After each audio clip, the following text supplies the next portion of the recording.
ছোট মাছের চচ্চড়ি রেসিপি তো আগে দেয়া আছে, উপকরণ কিভাবে রান্না করি আমি, এজন্য দেইনি।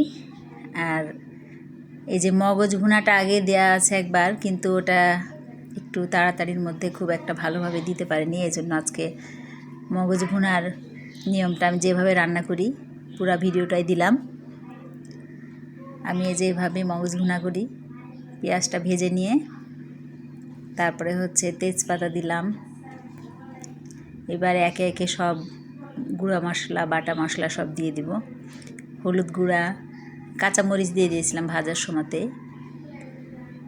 আর 2টা শুকনো মরিচ ছিল বাইরে, এজন্য ওই 2টা ভেঙে দিয়েছি, কিন্তু আমি দিই না সাধারণত গোটা শুকনো মরিচ।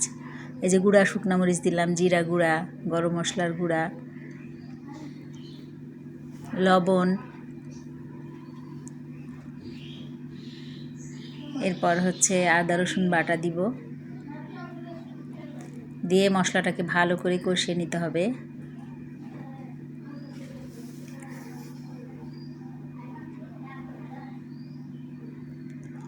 এই যেভাবে নেড়ে নেড়ে ভালো মতো মশলাটাকে কষিয়ে নিতে হবে।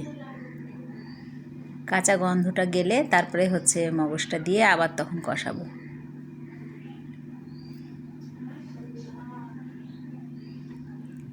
এই যে এভাবে কষিয়ে নিতে হবে ভালোভাবে। একটু পানি দিলাম।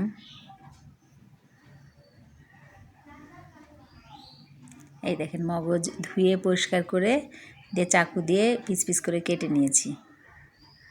এখন মশলা কষানো হয়ে গেছে, এখন মগজটা দিয়ে দিলাম।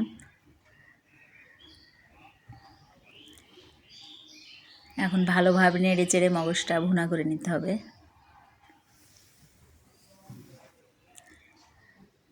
এই যে এইভাবে মগজ ভুনা ডাল হলেই আর কিছু লাগবে না, অনেক মজাদার মগজের ভুনা।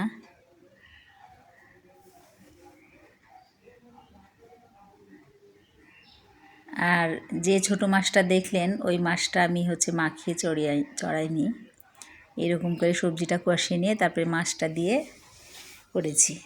তো এই যে মগজ ভুনা দেখেন।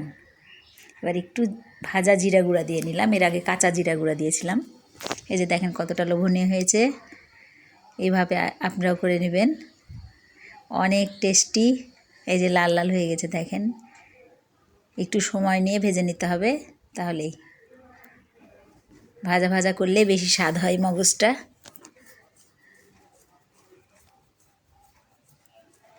এই যে, আল্লাহ হাফেজ, সবাই ভালো থাকবেন।